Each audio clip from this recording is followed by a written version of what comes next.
अमेरिकी बाजारों में तेजी का सिलसिला जारी। डाउ रिकॉर्ड ऊंचाई पर टिका। एशिया की मजबूत शुरुआत और एसजेएक्स 50 में मामूली तेजी।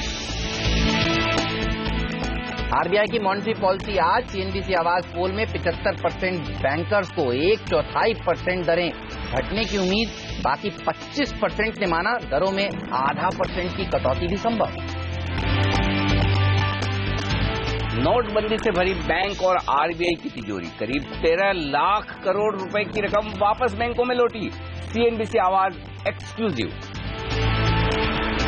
साइरस मिस्त्री को डायरेक्टर पद से हटाने के लिए टाटा पावर ने 26 दिसंबर को बुलाई ईजीएम। कंपनी का आरोप, मिस्त्री ने पहुंचाया ग्रुप को खासा नुकसान। फार्मा कंपनी लॉरस लैब्स का आईपीओ पहले दिन 28% बढ़ा। प्राइस बैंड 426 से 428 रुपए। करीब 1300 करोड़ रुपए जुटाने की कंपनी की योजना।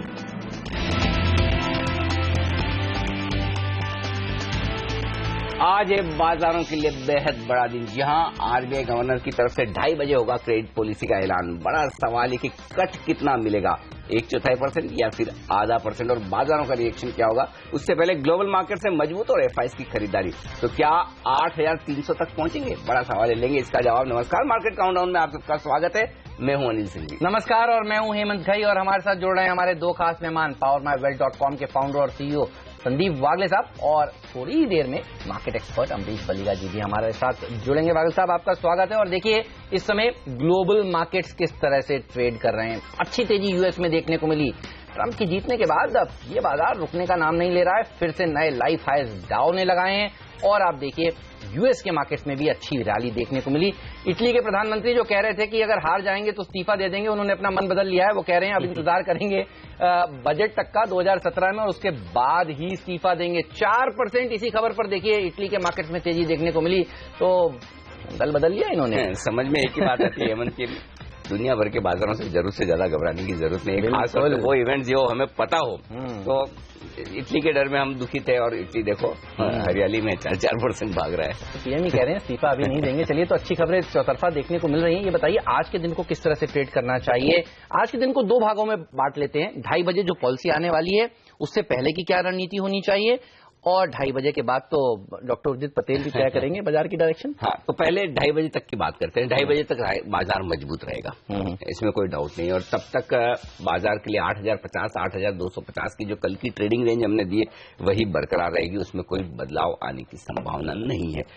बल्कि हो सकता है कि 2:30 बजे के पहले पहले आप 8,200 के पार भी जाता ना देखें। 8,200 के आसपास तक निफ्टी पहुंच सकता है, वहां रुक सकता है। ये 2:30 बजे तक का ट्रेड है। और जो आज मैं ट्रेडिंग स्ट्रेटेजी भी दे रहा हूँ वो 2:30 बजे तक की दे रहा हूँ। क्या करना है आपको, निफ्टी खरीदना है पहले तो, और वो 8,075 के स्टॉप लॉस के साथ। छोटा स्टॉप लॉस है ये अब तक का। और 2:30 बजे तक के बाद भी अगर आप पोजीशन रखते हैं तो आपका स्टॉप लॉस 25 पॉइंट और नीचे हो जाएगा, वो हो जाएगा 8,050 का। तो अभी इंट्राडे आपका स्टॉप लॉस 8,075 है। 2:30 बजे के बाद उसे नीचे सरकार के 8,050 कर ले। ऊपर की तरफ 8,200, 8,250, 225 ये लेवल है अब से लेकर 2:30 बजे तक। और 2:30 बजे के बाद पॉलिसी बेहतर आती है तो फिर 8,250 या 8,300 तक आप जा सकते हैं। दूसरा तरीका ये कि अगर पहले मजबूती हो जाए तो 8,250 के आसपास एक शॉर्ट पोजीशन ली जा सकती है निफ्टी में। 50 पॉइंट ऊपर 8,300 का स्टॉप लॉस लगाकर 8,200 और 8,175 ये होगा वो लेवल जहां पर आपको अपनी मंदी की पोजीशन पर प्रॉफिट बुक करना है। बैंक निफ्टी स्टॉप लॉस थोड़ा सा दूर दिख रहा है, लेकिन लगाना वहीं पड़ेगा। वो है 18,150 का। ऊपर का टारगेट 18,500, 18,650 का। आज मैं बैंक निफ्टी में शॉर्ट पोजीशन नहीं दे रहा हूं, लेकिन हाँ, पॉलिसी के बाद देखा जा सकता है। अब पॉलिसी में क्या हो सकता है और उसका क्या असर बाजार पर पड़ेगा वो देख लें। पहली बात तो ये कि 1/4% अगर यानी कि 1/4% ब्याज दरों में कटौती होती है तो ऊपर के लेवल पर बाजार के लिए टिकना थोड़ा मुश्किल हो सकता है। फिर भी मैं ये कहूंगा कि 60-40% चांसेस जो है वो पॉजिटिव साइड पर है 1/4% आने। समझिए 1/4% ब्याज दरों में कटौती हो जाए, सीआरआर जो अतिरिक्त उन्होंने लगाई थी वो वापस ले लेते हैं, तो फिर बाजार गिरेगा नहीं, स्टेबल हो जाएगा। लेकिन सिर्फ 1/4% ब्याज दरें घटे और सीआरआर पर कोई ऐलान ना हो तो फिर वहां पर मुनाफा वसूली हावी होती दिखेगी। लेकिन फर्ज करें कि गवर्नर साहब जैसा कि बाजार का मूड समझते हैं, पिछली पॉलिसी में उन्होंने एक कट देकर सरप्राइज दिया, ऐसा ही सरप्राइज फिर से आज ने एग्रेसिव कर ले, वो वित्त मंत्री जी की और प्रधानमंत्री जी की बार बार कहने की बात सुन ले और 0.5% का कट दे दे, तो फिर बाजार में मूड बनेगा तेजी का। लेकिन हाँ, तब भी मैं ये कहूंगा कि उस तेजी में आप 8,300 तक जाएंगे। उसके पार जाने में अभी थोड़ा सा इंतजार करना पड़ सकता है। 8,300 अल्टीमेट लेवल दिख रहा है आज के लिए निफ्टी पर। बैंक निफ्टी पर हाँ 18,800 18,900 तक का लेवल आ सकता है अगर आधा % कट आ जाए तो ओवरऑल गवर्नर साहब 2:30 बजे बाद क्या करेंगे, पॉलिसी तो आप हमारे साथ देखेंगे, हम सब बताएंगे, लेकिन फिलहाल अब से लेकर पॉलिसी तक ट्रेड पॉजिटिव साइड पर है। अच्छा, आधे % का रेट कट आना थोड़ा मुश्किल लग रहा है ना?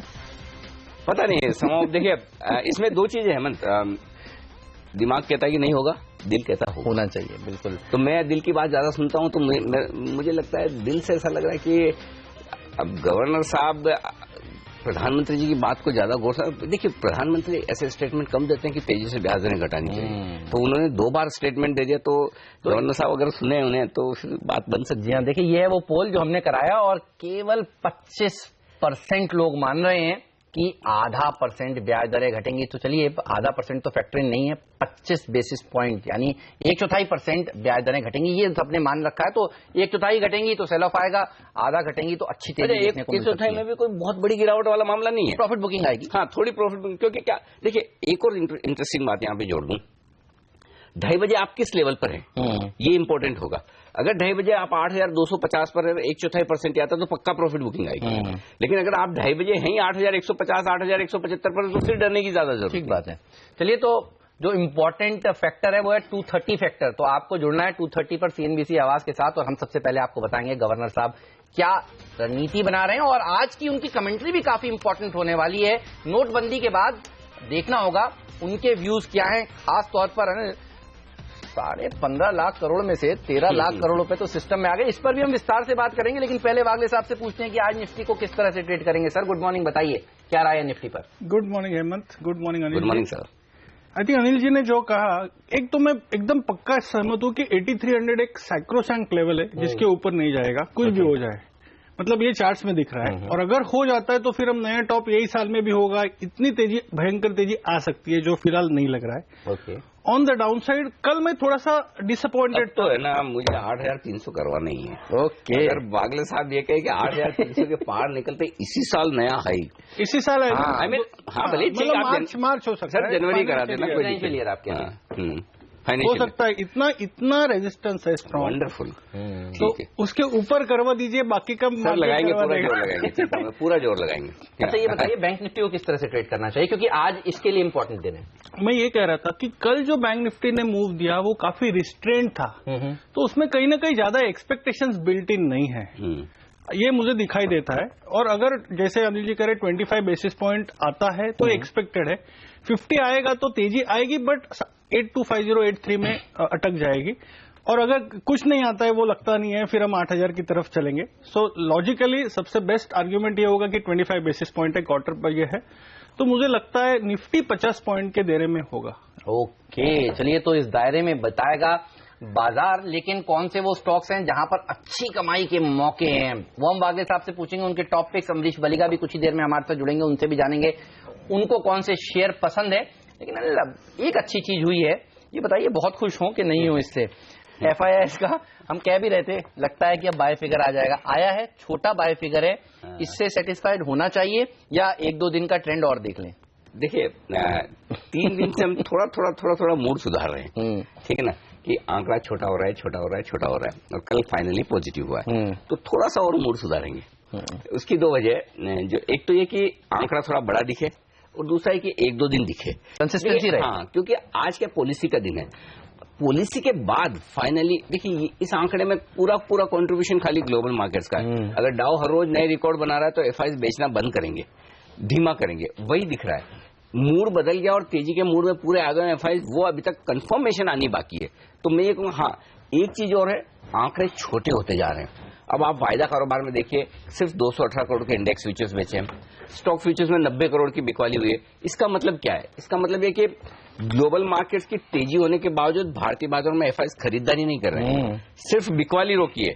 तो अल्टीमेटली सवाल तो ये ना, बिकवाली रोकना अपने आप में ठीक है, राहत की बात है, लेकिन आप क्या चाहते हैं? आप ये चाहते हैं कि बिकवाली मत रोकिए, पैसा भी डालिए भाई। तो पैसा डालने के लिए FIs किस चीज का इंतजार कर रहे हैं पता नहीं।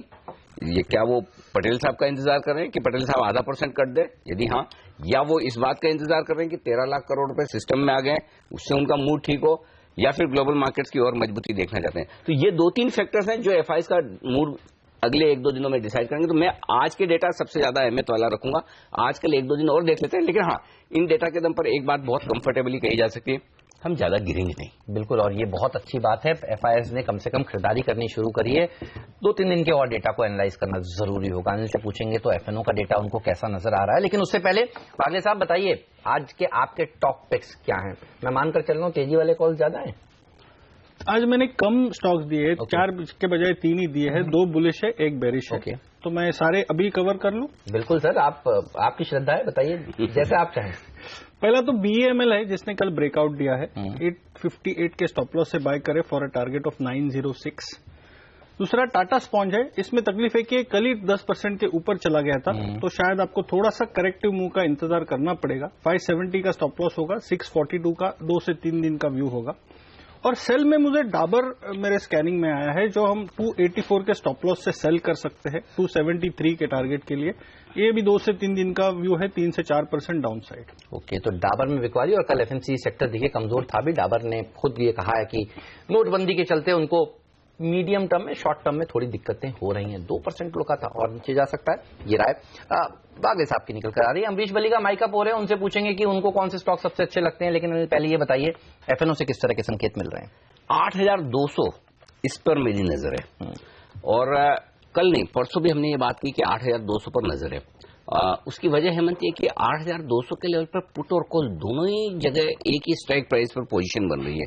परसों भी लगभग 10-12 लाख शेयर की पोजीशन बनी थी कॉल और पुट में, और कल के सेशन में भी देखिए 8,200 पर 7 लाख शेयर पुट में ऐड हुए हैं और 3 लाख शेयर जुड़े हैं कॉल्स में। तो कहीं न कहीं 8,200 को लेकर तेजी और मंदी करने वाले ट्रेडर्स दोनों ही कॉन्फिडेंट है। तेजी करने वाले सोच रहे हैं कि पॉलिसी के बाद शायद 8,200 हम पार कर लेंगे। 2 दिनों से धीमे धीमे ही सही, स्पीड कम है लेकिन जा तो ऊपर ही रहे। मंदी करने वाले सोच रहे हैं कि हम मैनेज कर रहे हैं, 8,200 के ऊपर नहीं जाने दे रहे हैं, हमारा पलड़ा भारी है। अब कौन भारी पड़ेगा ये देखना होगा, लेकिन फिलहाल ये लग रहा है कि 60% चांस है कि तेजी करने वालों का फेवर नजर आ रहा है। लेकिन एक चीज जो वायदा कारोबार के डेटा में बेहद साफ दिख रही है वो ये कि पोजीशंस नई बन रही है। यानी कि जिसके पास जो पोजीशन है वो वेट एंड वॉच वाली सिचुएशन में, चाहे फिर वो एफआईज हो या ट्रेडर्स हो, क्योंकि तेजी होने के बावजूद कोई शॉर्ट कवरिंग हो रही हो बड़ी या नई तेजी की पोजीशन बन रही हो वो नहीं है। मंदी की पोजीशन भी कटती हुई नजर नहीं आ रही, तो हर आदमी अपनी अपनी पोजीशन होल्ड करके बैठा है, इंतजार करना चाहता है कि बाजार को डायरेक्शन क्या मिलता है। तो बेसिकली 8,000 से लेकर 8,300 ये नो डायरेक्शन जोन है। मैं नो ट्रेडिंग जोन नहीं कहूंगा, नो डायरेक्शन जोन, कि इस बीच में बाजार जो वक्त बिता रहा है उससे लोगों को समझ नहीं आ रहा कि क्या करना है। तो इसीलिए हम बार बार ये कहते हैं कि जब आपको निफ्टी, बैंक निफ्टी एक बड़ी ट्रेडिंग रेंज में अटका हुआ नजर आए तो फिर मौका होता है आपके लिए बाजार के मूड के साथ कैश मार्केट के स्टॉक्स में ट्रेड करने का। तो अब भी ट्रेड आपका कैश मार्केट के स्टॉक्स में, छोटे छोटे सेक्टर्स में, जो हम आपको आगे बताने वाले हैं। लेकिन एक संकेत साफ है और वो ये कि 8,200, 8,250 और 8,300 ये 3 लेवल लिख कर रख लीजिए।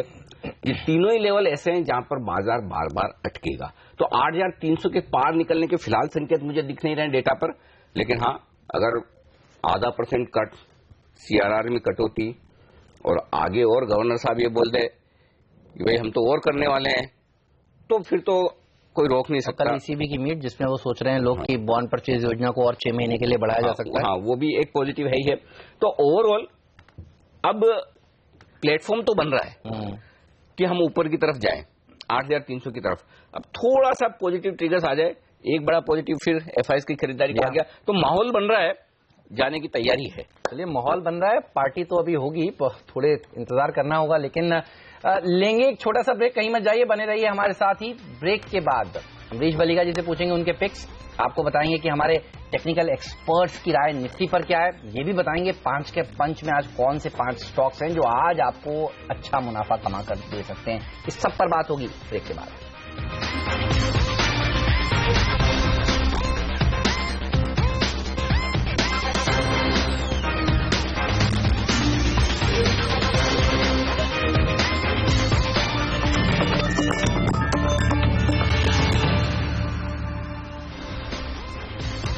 स्वागत है आप सभी का CNBC आवाज पर। आप देख रहे हैं मार्केट काउंटडाउन और वक्त हो गया है ये जानने का कि आज हमारे 5 टेक्निकल एक्सपर्ट्स ने निफ्टी को किस तरह से ट्रेड करने की राय दी है। इंपॉर्टेंट दिन है पॉलिसी का और AK प्रभाकर कह रहे हैं कि तेजी करनी चाहिए। 8,220 का टारगेट, 8080 के स्टॉप लॉस के साथ लॉन्ग पोजीशंस बनाएं।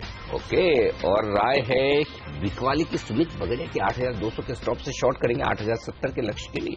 और तीसरे एक्सपर्ट की राय भी अब आपकी स्क्रीन पर, और पुनीत किन्नरा कह रहे हैं कि तेजी करनी चाहिए, 8,200 से 8,230 तक का टारगेट दे रहे हैं, 8070 का स्टॉप लॉस भी। खरीदेंगे विकास सालू है निफ्टी को 8,070 के स्टॉप से 8,220 के लक्ष्य के लिए। और पांचवें एक्सपर्ट की राय आशुतोष सरना की मैक्स ग्रोथ कैपिटल के, वो भी कह रहे हैं कि तेजी का ही ध्यान रखिए, 8,220 का टारगेट, 8120 का एक स्टॉप लॉस भी रखना चाहिए। तो ज्यादातर एक्सपर्ट, बल्कि 5 में से 4 एक्सपर्ट मार्केट पर बुलिश। और इंटरेस्टिंग बात है हेमंत की लेवल्स बड़े क्रिस्टल क्लियर है।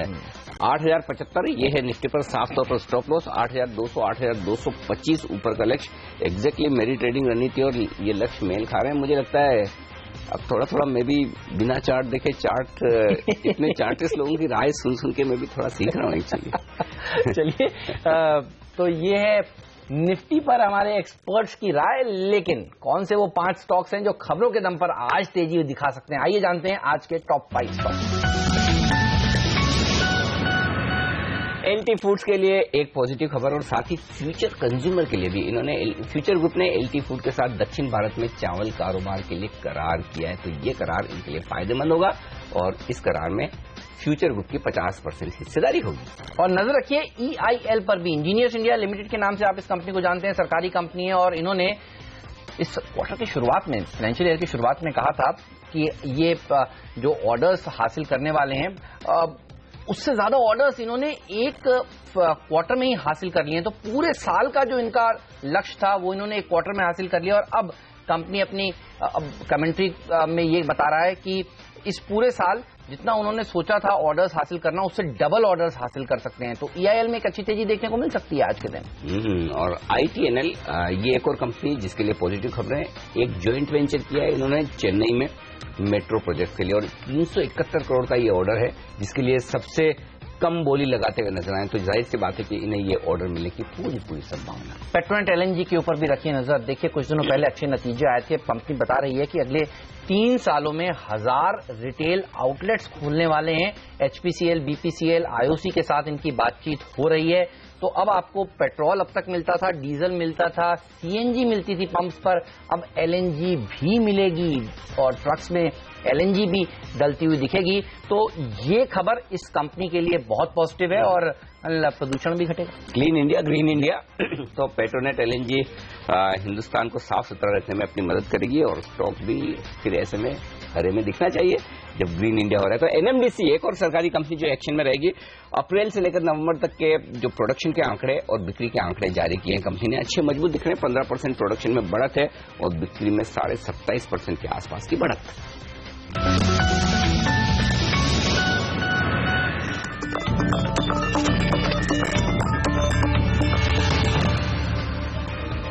हमारे एक्सपर्ट हमारे साथ है अमरीश बालिगा साहब और संदीप वागले साहब तो हमारे साथ स्टूडियो में है। नई दिल्ली से हमारे साथ जुड़ चुके हैं अब SMC ग्लोबल के डेरिवेटिव हेड नितिन मुरारका। नितिन, बड़ा दिन है आज निफ्टी और बैंक निफ्टी के लिए। RBI गवर्नर साहब की पॉलिसी बताएं सर, क्या ट्रेड लेना चाहिए दोनों जगह? देखिए जी, जितने भी डेटा पॉइंट्स हैं उसमें ज्यादातर डेटा पॉइंट्स पॉजिटिव इंडिकेट कर रहे हैं। जैसे 2-3 डेटा पॉइंट मैं डिस्कस करता हूं। अगर आप निफ्टी के ओपन इंटरेस्ट में आएंगे तो लास्ट 3 दिनों से निफ्टी थोड़ी ऊपर बढ़ रही है और ओपन इंटरेस्ट कम हो रहे हैं। इसका मतलब हुआ कि जो भी शॉर्ट पोजीशन बनी थी वो काफी हद तक कवर भी हो रही है, क्योंकि बढ़ने में ओपन इंटरेस्ट का घटना शॉर्ट कवरिंग इंडिकेट करता है। तो जो जिन्होंने शॉर्ट पोजीशन क्रिएट की थी वो बैंक निफ्टी और निफ्टी दोनों में पोजीशन रिड्यूस किए हैं, तो वो लग रहा है कि एक पॉजिटिव डेटा है। इसके बाद अगर आप इसको FIs के डेटा से कॉरिलेट करते हैं तो एक्सपायरी से अभी तक करीब FIs की जो बाई फिगर आ रही है वो करीब 2775 करोड़ की इंडेक्स फ्यूचर्स में आ रही है। तो नेट वो पॉजिटिव है। ये flow of funds positive indicate करता है। अगर आप कल का डेटा देखेंगे तो 215 करोड़ के आसपास की बाइंग है। इसी में अगर स्टॉक फ्यूचर्स में भी आते हैं तो स्टॉक फ्यूचर में एक्सपायरी से अभी तक FIs का डेटा करीब 2400 करोड़ पॉजिटिव फिगर है। यहाँ पे ऑप्शंस में एक बड़ी फिगर है, करीब 8100 करोड़ के आसपास की एक्सपायरी से अभी तक बाय फिगर है। बट वहां पे अगर कॉल एंड पुट दोनों में अलग अलग देखी जाए तो इस बार FIs ने कॉल भी खरीदी है और पुट भी खरीदी है। तो मुझे ये लग रहा है कि वो निफ्टी को खरीद के पुट से उन्होंने अपनी हेज पोजीशन बनाई है और साथ में कॉल भी खरीदी है। तो ओवरऑल जो नेट FIs का डेटा है वो भी पॉजिटिव साइड में आ रहा है। तीसरा, अगर आप ऑप्शंस के डेटा में आएंगे तो 8000 की जो पुट ऑप्शन है वहां पे आप देख रहे हैं कि 75 लाख शेयर का ओपन इंटरेस्ट है, जो किसी भी स्ट्राइक से डबल से भी ज्यादा ओपन इंटरेस्ट है। और काफी अनयूजुअल ऐसा डेटा देखा जाता है किसी एक स्ट्राइक पे इतना ओपन इंटरेस्ट हो जो किसी भी स्ट्राइक पे के डबल से भी ज्यादा है। तो मुझे लगता है 8000 का जो लेवल है वो न केवल इस एक्सपायरी के लिए बट आने वाला नेक्स्ट एक्सपायरी के लिए भी एक अच्छा सपोर्ट की तरह एक्ट करेगा। अगर आप वर्ल्ड मार्केट का डेटा देखेंगे तो सारे के सारे मार्केट पॉजिटिव ट्रेंड इंडिकेट कर रहे हैं, तो ज्यादातर डेटा पॉइंट्स पॉजिटिव है। मुझे लगता है कि 8050, 8070 का बहुत अच्छा सपोर्ट भी बन चुका है, जहां से मार्केट दोबारा 2-3 दिन पहले बाउंस बैक करी है। एक हायर बॉटम फॉर्मेशन भी है टेक्निकली, तो मैं समझता हूं 8070-80 का एक स्टॉप लॉस रख के बाय इनिशिएट करना चाहिए। अगर कोई भी नेगेटिव सरप्राइज आज नहीं आता है तो गोइंग फॉरवर्ड हम लोग 8300 की तरफ मूव कर सकते हैं। वंडर, वाह, तो 8300 तक मूव कर सकते हैं। तो हमारे 5 एक्सपर्ट्स जिनकी राय निफ्टी पर हमने आपके सामने रखी है, उनमें से देखिए 4 बुलिश थे। अभी अभी बात हुई नितिन मुरारका जी से, वो भी बुलिश हैं। हमारे साथ वागले साहब तो बुलिश है ही, आप भी बुलिश हैं। तो नितिन वायदा कारोबार के डेटा को बड़े जबरदस्त क्लोजली देखते हैं, तो नितिन से थोड़ी देर में फिर ये पूछेंगे कि चलिए निफ्टी तो ठीक है, ऑप्शन ट्रेड करना हो तो कैसे किया? बिल्कुल, और अमरीश बलिगा जी भी हमारे साथ जुड़ चुके हैं, उनसे भी जानेंगे कि कौन से वो बुलिश कॉल्स हैं जो आज वो आपको बताने वाले हैं। तो एक्शन भरपूर है, बने रहिए सीएनबीसी आवाज के साथ।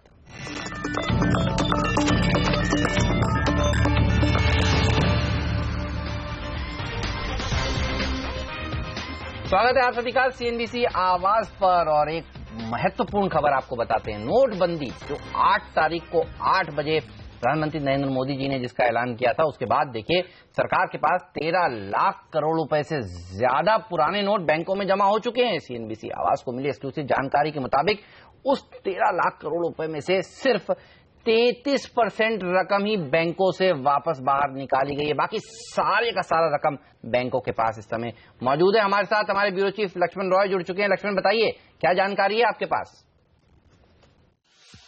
जो हमें सूत्रों से जानकारी मिली है उसके मुताबिक नोटबंदी के फैसले के बाद से लेकर 6 दिसंबर तक सरकार के पास 500 और 1000 के पुराने नोट जितने भी जमा हुए हैं उनकी कुल कीमत 12,76,000 करोड़ रुपए है।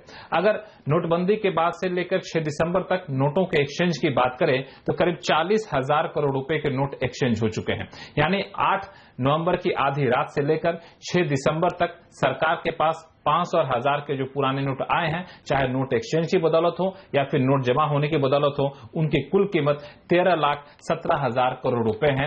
और इसमें से महत्वपूर्ण बात यह है कि करीब 33%, 1/3 रकम सरकार ने लोगों के बीच बांट दिए हैं। नोटबंदी के बाद से लेकर अब तक लोगों को बीच जो रकम बांटी गई है उसकी कुल कीमत 4,03,000 करोड़ रुपए के आसपास है। इंटरेस्टिंग। अमरीश जी, बहुत पैसे आ गए, तो बहुत 13 लाख करोड़ रुपए। और अभी तो कितना, आज कितनी तारीख है? 7 ही हुई है, अभी तो 23 दिन बाकी है।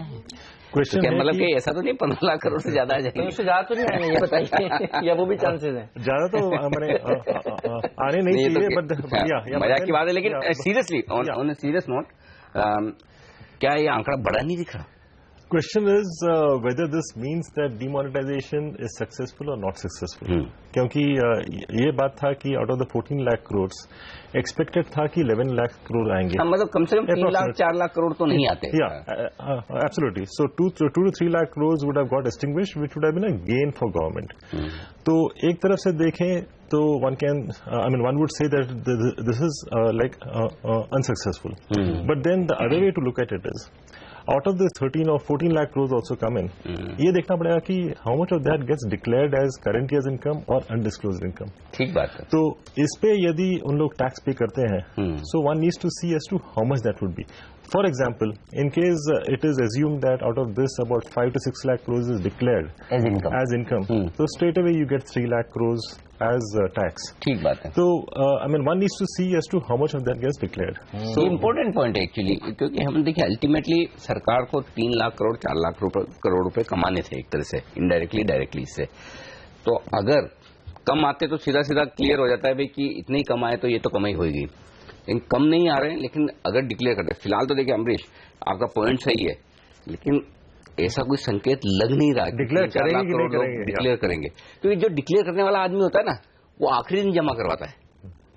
वो पहले दिन नहीं करवाता, पहले दिन तो वो करवाता जिसको कन्वर्ट करना है। ठीक बात है। क्या है क्या कहते हैं? बिल्कुल सही कह रहे हैं आप। इससे एक बात तो समझ में आ रही है कि अब जो टैक्स विभाग है, इनकम टैक्स विभाग, जो हरकत में आ ही चुका है, जिन्होंने 5 लाख करोड़ रुपए से ऊपर की रकम जमा कराई है, उसके ऊपर वो शिकंजा कसेंगे और कोशिश उनकी यही रहेगी कि ज्यादा से ज्यादा पैसा टैक्स के रूप में अब उनके पास आता हुआ दिखे। तो इसमें एक पॉजिटिव जो है, एक तो ये कि सारा का सारा पैसा बैंकिंग सिस्टम में आके बाहर निकलेगा।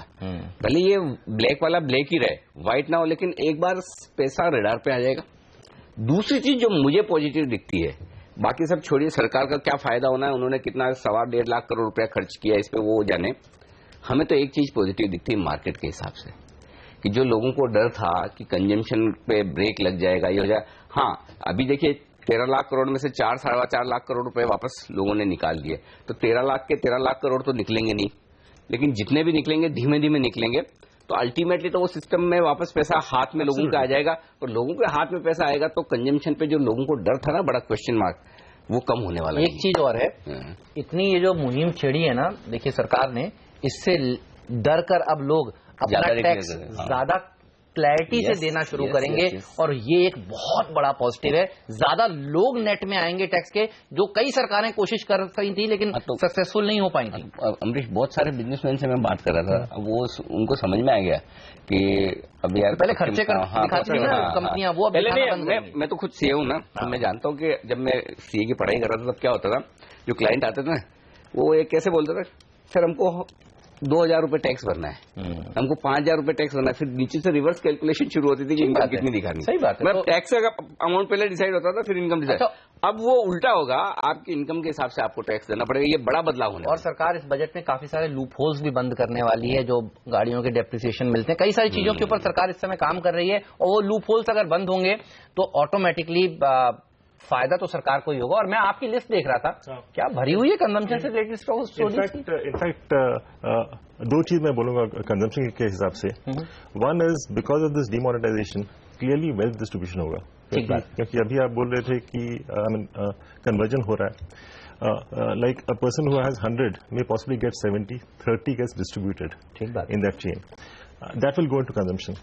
सेकेंडली हम लोग बोल रहे हैं कि from cash we are moving to online credit cards, so whenever people use plastic they tend to spend more, तो उससे भी I think consumption will shoot up going ahead. शायद अभी next 2-3 months 4 months we could see lower consumption, पर उसके बाद जब शुरू होगा I think it will move up quite sharply. And the other thing is regarding compliance, हम लोग शायद ये देखेंगे in the next couple of quarters that most of the small cap and mid cap companies are showing better results. ठीक बात है, not that they are doing better, but because they are disclosing more. Same जैसा jewellery stocks में हुआ। अगर आप है ना, पिछले क्वार्टर में यही हुआ ना, आप ज्वेलरी शॉप में जाओ तो वहाँ मक्खियां उड़ रही है, राइट, कुछ नहीं है। लोग मतलब वो लोग बोलते हैं हमारे सेल्समैन की सैलरी नहीं निकल रही, और रिजल्ट देखिए सबके जबरदस्त आ रहे हैं, क्योंकि जितना जो हो रहा है वो सब पक्के में हो रहा है। पहले होता था 80-20, 80 कच्चा 20 पक्का, अब हो गया 20-80। तो एक साल में अगर 2-2 आइडिया स्कीम आएंगी तो चलिए होगा तो फायदा। मैं आपको बताऊंगा अमरीश जी ने कौन कौन से स्टॉक्स आज कंजम्पशन से रिलेटेड अपनी लिस्ट में शामिल किए हैं, लेकिन नियति भी हमारे साथ जुड़ चुकी हैं, और नियति के पास भी बहुत इंटरेस्टिंग ब्रोकरेज हाउसेस की रिपोर्ट्स हैं डिमोनेटाइजेशन के बाद की। नियति बताइए, गुड मॉर्निंग, कहां पर नजर है ब्रोकरेज कंपनियों की? मीडिया सेक्टर और steel sector, CLSA media sector पे साफ तौर पे कह रहा है कि डिमोनेटाइजेशन का इम्पैक्ट प्रिंट मीडिया को और डीटीएच और केबल ऑपरेटर्स को पड़ता हुआ नजर आ रहा है। लोकल एडवर्टाइजर्स कम हो गए हैं, specially auto, consumer durables, real estate और एफएमसीजी से डिमांड थोड़ी कम आ गई है। पॉलिटिकल एडवर्टाइजिंग भी बहुत ज्यादा अग्रेसिव नहीं है, इसलिए उन्होंने अपने FY 17 और 19 के एड रेवेन्यू एस्टिमेट्स 2 से 5% घटा दिए हैं। हालांकि मान रहे हैं कि सर्कुलेशन रेवेन्यू एस्टिमेट्स ये अभी फिलहाल बरकरार रखेंगे। डीटीएच और केबल ऑपरेटर्स का जो डिस्ट्रीब्यूशन बिजनेस है वो एक हिट आया है उनको सब्सक्राइबर एडिशंस और ARPUs के दम पर अगर देखा जाए तो। FY 17-19 के एबिटा एस्टिमेट्स डिश टीवी के घटा रहे हैं 3 से 5%, और हैथवे केबल्स का भी इन्होंने एबिटा के अनुमान घटा दिए हैं 10 से 17%। डिश टीवी डीटीएच इनफैक्ट ये मान के चल रहे हैं कि बेटर प्लेस है डिजिटाइजेशन के दम पर वर्सेस केबल। डिस्ट्रीब्यूशन पैक में टॉप पिक इनका डिश टीवी है, और प्रिंट मीडिया में डीबी कॉर्प और जागरण प्रकाशन को लाइक करते हैं। जेफरीज कह रहा है कि सरप्राइजिंगली स्टील की डिमांड तो बहुत ज्यादा स्टेबल है, स्टेडी है आफ्टर डिमोनेटाइजेशन, लेकिन इसका इम्पैक्ट सेकेंडरी मिल्स पर बाद में आ सकता है, यानी एक छोटे अंतराल के बाद आ सकता है। इमीडिएट इम्पैक्ट नहीं आएगा, लेकिन सेकेंडरी मिल्स को बाद में इम्पैक्ट आ सकता है। लेकिन अभी भी इसीलिए अभी भी अंडर परफॉर्म की रेटिंग मेंटेन कर रहे हैं टाटा स्टील पर, सेल पर और जेएसडब्ल्यू स्टील पर। ओके, तो ये तमाम रिपोर्ट्स है आज मेटल स्टील सेक्टर पर, इन पर रिपोर्ट्स लेंगे और इसके अलावा और देख लेते हैं कौन से और स्टॉक्स है जहां पर आज रिपोर्ट्स आई है। बताएं नीति, कौन सी रिपोर्ट्स हैं आपके पास? एनटीपीसी पे क्रेडिट स्विस की एक इंटरेस्टिंग रिपोर्ट है। होप प्रिवेल कर रही है इंस्टॉलेशन बिजनेस पर और इसी के चलते आउट परफॉर्म की रेटिंग मेंटेन कर रहे हैं। मान के चल रहे हैं कि एनटीपीसी FY17 तक अपना इंस्टॉलेशन का जो टारगेट है 4880 मेगावाट्स का, वो कंप्लीट कर लेगा। 180 के लिए आपको निवेश करने की सलाह दे रहे हैं। 10% का अपसाइड आपको देखने को मिल सकता है। एक्सिस कैपिटल लेकिन सीमेंस पर सेल यानी बिक्वाली करने की सलाह दे रहा है। टारगेट प्राइस इनका 1120 का था, अब इसे घटा के इन्होंने 335 का कर दिया है। 17% का डाउनसाइड ये देख रहे हैं। FY17 का EPS अनुमान और 18 का भी EPS अनुमान इन्होंने घटा दिया है। 29 का था, अब इसे घटाकर इन्होंने 24 कर दिया FY17 के लिए। 18 के लिए अभी घटाकर 31 का कर रहे हैं। मार्जिन एक्सपेंशन ड्रिवन होगा ऑपरेटिंग लेवरेज से। इनकी ग्रोथ अच्छी आई थी, ऑर्डर बैकलॉग अच्छा था, रेलवेज और TD से इनको काफी ज्यादा ऑर्डर मिले थे, मगर अभी मान रहे हैं कि सीमेंस ने एग्जॉस्ट कर लिए अपने जितने भी मार्जिन लीवर्स थे FY14 और 15 में, इसलिए फिलहाल बिक्वाली की सलाह 935 का लक्ष्य सीमेंस दिखा सकता है। और नैटको फार्मा पे आज इनिशिएट कर रहे हैं एक्सिस कैपिटल कवरेज बाय यानी निवेश करने की सलाह के साथ 725 का लक्ष्य देख रहे हैं। 21% का अपसाइड देख रहे हैं। कंपनी बेटर प्लेस्ड है दूसरे पेयर्स के मुकाबले। डोमेस्टिक बिजनेस काफी ज्यादा रॉबस्ट है और बैलेंस शीट भी काफी ज्यादा क्लीन है। निवेश करके चलिए। 725 का लक्ष्य आपको नैटको फार्मा दिखा सकता है 12 महीने के दौरान, जो कि मौजूदा भाव से 21% का अपसाइड देख रहे हैं। ऑलराइट, लेंगे एक छोटा सा ब्रेक, कहीं मत जाइए, बने रहिए CNBC आवाज के साथ। ब्रेक के बाद एक्सपर्ट्स के दमदार ट्रेडिंग आइडियाज भी आपके सामने शेयर करेंगे। नितिन मुनारका जी को कौन से स्टॉक्स पसंद है, अमरीश बलिगा जी को कौन से स्टॉक्स पसंद है और खबरों वाले शेयरों पर भी इनकी राय लेंगे ब्रेक के बाद।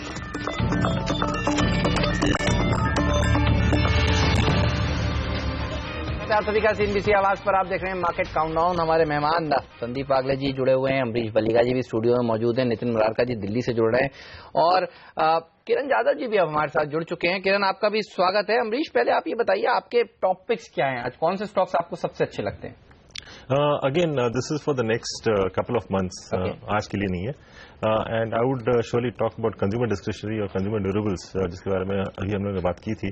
And in that, I would suggest stocks like Asian Paints, Pidilite, जहाँ पे हम लोगों ने काफी अच्छा करेक्शन देखा है. Whirlpool, I mean, again, which is in consumer durables, but at the lower ticket sizes. I would also start looking at two-wheelers.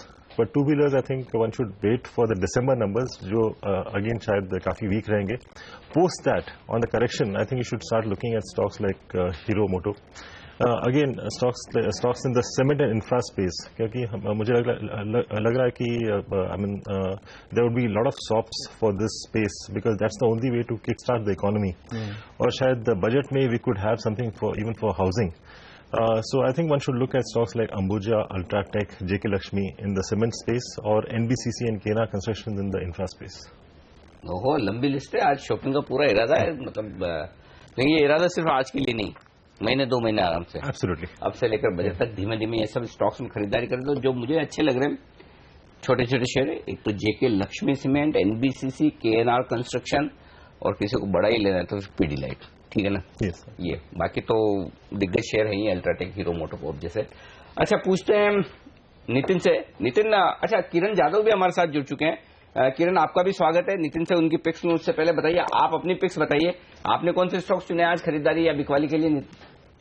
Very good morning Anil ji. मुझे लगता है कि पहला अच्छा स्टॉक जो है वो सीमेंस है चार्ट के हिसाब से। अच्छे मूव के बाद 2 दिन का टाइम करेक्शन और कल वापस एक बार एक मूव चालू हो गई है और वो मेरे ख्याल से और बढ़ती नजर आएगी। ये स्टॉक को लॉन्ग पोजीशंस इनिशिएट करने के लिए स्टॉप लॉस 1110 का रहेगा और टारगेट 1160 के आज को देखने को मिल जाने चाहिए। दूसरा और जो मेरा कन्विंसिंग पिक है वो है टोरेंट पावर। टोरंट में जिस तरीके के ओपन इंटरेस्ट एडिशन देखे गए और जिस तरीके का कल का मूव था वो सराहनीय था, क्योंकि हर एक राइज के बाद छोटा सा टाइम करेक्शन, उसके बाद वापस राइज और आखिरी आधे घंटे में वापस एक बार टॉप के यहाँ चलना अच्छे वॉल्यूम के साथ ये संकेत देता है कि इधर से और भी बढ़त देखने को मिल जानी चाहिए। टोरंट पावर को 178 के स्टॉप लॉस के साथ ट्रेड इनिशिएट करना चाहिए। टारगेट आज के लिए 189 होगा और एक कैश मार्केट का ट्रेड है जहां पे एमसीएक्स में बाय करने की सलाह दे रहा हूं। एमसीएक्स में मुझे लगता है कि जिस तरीके का करेक्शन हुआ है उसके बाद जो अच्छे वॉल्यूम्स के साथ स्टॉक कल निकला है तो ये कंटिन्यू होता नजर आएगा। स्टॉप लॉस होगा 1222 और टारगेट रहेगा 1284 से लेके 1300 तक। ये 3-4 दिनों में टारगेट अचीव होता नजर आएगा। चलिए, बेहतरीन स्टॉक्स अब सीमेंस, टोरेंट पावर। कल तो पावर शेयरों में क्या पावरफुल प्रदर्शन देखने को मिला है। आज भी मोमेंटम जारी रहेगा इसमें और एमसीएक्स पर रखिए नजर। नितिन, आप कहां पर बुलिश या बेयरिश हैं, बताएं। देखिए, यहाँ पे 2 स्टॉक जिसमें मुझे लग रहा है तेजी आनी चाहिए। इनफैक्ट सीएट एक्सपायरी से ही हम लोग देख रहे हैं कि काफी पोजीशन बिल्टअप है। कल इसमें ओपन इंटरेस्ट करीब 9% का एडिशन हुआ है और एक्सपायरी से अभी तक करीब 40% का फ्रेश ओपन इंटरेस्ट एडिशन है रोलओवर्स के बाद, यानी कि हर लेवल पे बाइंग है और स्टॉक करीब करीब अभी भी आप 9 से 10% इस एक्सपायरी में बढ़ चुका है। कल cash market and future market दोनों में वॉल्यूम्स अगर परसों से कंपैरिजन करेंगे तो 50% ज्यादा थे। तो मुझे लग रहा है इसमें अभी भी एक्यूमुलेशन हो रहा है। कल हाई से स्टॉक जरूर नीचे आया था बट इसमें काफी पोजीशन बनी हुई है। गोइंग फॉरवर्ड 1320 से 1340 तक के टारगेट हो सकते हैं और स्टॉप लॉस हम 1240 के आसपास का रखेंगे। इसके अलावा पीएसयू बैंकिंग से कैनरा बैंक है जिसमें पोजीशंस रेगुलर बनती आ रही है। कल ओपन इंटरेस्ट एडिशन करीब 3% का था बट एक्सपायरी के बाद से ओपन इंटरेस्ट करीब 23% का है। स्टॉक में जो मूवमेंट हुई है एक्सपायरी से अभी तक केवल 2% की मूवमेंट हुई है और खास तौर से सारे के सारे पीएसयू बैंक अपने सपोर्ट पे ट्रेड कर रहे हैं, पीएनबी हो या फिर Canara bank, bank of Baroda. तो मुझे लगता है कि कोई भी पॉजिटिव ट्रिगर अगर मिलेगा तो आपको पीएसयू से कैनरा बैंक में एक अच्छी मूवमेंट मिल सकती है क्योंकि उसमें पोजीशन ऑलरेडी बिल्ट इन है। तो यहाँ पे 305 का स्टॉप लॉस रखेंगे और 330 के आसपास का टारगेट रखेंगे। ओके, और एक और बात बता दूं, कल सीएट आपने देखा ही था बाजार खुलने के बाद 9:15 पर अब 1285 का वाला शेयर 1305 रुपए का हाई लगा था। क्या तेजी सीएट में देखने को मिलती तो, और आज भी नितिन द्वारका जी कह रहे हैं ये तेजी जारी रह सकती है। ये बताइए और कौन कौन से स्टॉक्स कल हमने आइडेंटिफाई किए थे जहां तेजी बनी? हाँ, सबसे पहले तो सीएट ही किया था और सीएट भागा, ओपन इंटरेस्ट गेनर जबरदस्त था। एक और स्टॉक जो सबसे बेहतरीन प्रदर्शन करता हुआ देखा, क्रॉम्पटन, शॉर्ट साइड पर चुना था। फिर वागले साहब ने भी कहा कि ठोको, तो वागले साहब का तो टॉप सेल था कल का आइडिया हुआ। 70 वाला 65 हुआ, 5 रुपए क्रॉम्पटन निकला। इंसिडेंटली कल ये मैं कल 3:30 बजे बैठा था, वो क्लोजिंग वाले नोट्स बना था फेसबुक लाइव के लिए, तो मैंने देखा कि आज ये सारे स्टॉक्स जो एक्शन में दिख रहे हैं। टाटा केमिकल देखिए, कल अचानक से पोजीशन बनती हुई दिखी बड़े दिनों बाद और हमने कहा कि टाटा केमिकल में कुछ एक्शन हो रहा है। सुमित बोले थे कि ये तो 500 जाएगा, एक्चुअली 485 वाला 505 हुआ है टाटा केमिकल। देखिए ये सुबह वाला, हाँ। देख लीजिए, देखिए क्या एक्शन हुआ है वो टाटा केमिकल में। एचडीएफसी जो परसों गिरा था, हमने कहा कि अब यहाँ तेजी होती दिख रही है। एचडीएफसी कल 3% बढ़ा सपोर्ट करने के बाद। टाटा एलेक्सी ये 3% भागा। टाटा एलेक्सी वागले साहब ने भी कहा कि बहुत अच्छा लग रहा है, पिछले हफ्ते से ही बुलिश है। हाँ, और कल इन्होंने जैसे एक्शन हमने देखा, वागले साहब ने पकड़ लिया। इंडिया सीमेंट जो आपका कल पिंच हिटर था, हाँ जी, और इंडिया सीमेंट में हम बता ही रहे थे कि बढ़िया स्टोरी है। इंडिया सीमेंट कल 3%। तो कल के ये 5-6 स्टॉक कल मैं देखा था। और पावर स्टॉक्स, हाँ पावर स्टॉक पूरा का पूरा सेक्टर बिल्कुल वो भागा। तो कल के 6 स्टॉक जो शुरुआती ट्रेड में आइडेंटिफाई किए वो जबरदस्त प्रदर्शन करते हुए दिखे। तो अब हेमंत जी कर तो दिए, लोगों की एक्सपेक्टेशन बहुत है, हर रोज इन्हें कुछ न कुछ चाहिए। घबराने की बात नहीं है, आज भी हम आपको एक्शन भरपूर बताने वाले हैं और कल से ज्यादा बताने वाले हैं। देखिए, आज तो बाजार भी साथ है और हमारे सारे एक्सपर्ट्स बुलिश हैं। बताएंगे आपको कौन सा सेक्टर आज अच्छा प्रदर्शन दिखा सकता है, कौन से स्टॉक्स आज भी आपको बाजार खुलने के बाद मुनाफा कमा कर देंगे। ये सब एक्शन बताएंगे सीएनबीसी आवाज पर। बने रहिए आप, एक ब्रेक लेकर अभी हाजिर होंगे।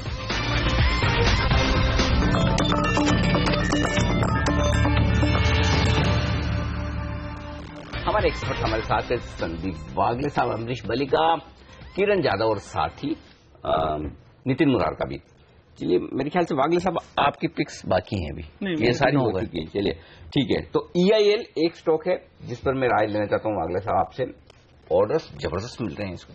अच्छा, सबसे बढ़िया मजे की बात क्या है कि जो पूरे साल भर के इनका ऑर्डर जुटाने का इरादा था एक ही तिमाही में आ गए, तो लगभग 5,467 करोड़ के ऑर्डर पहली तिमाही में मिले और ये स्टॉक तो वाकई में प्रदर्शन भी दमदार करता हुआ दिखा। थोड़ा देखिए 3 महीने में 9%, 3 महीने में तो कम भागा है, लेकिन नीचे से देखेंगे तो थोड़ा अच्छा है।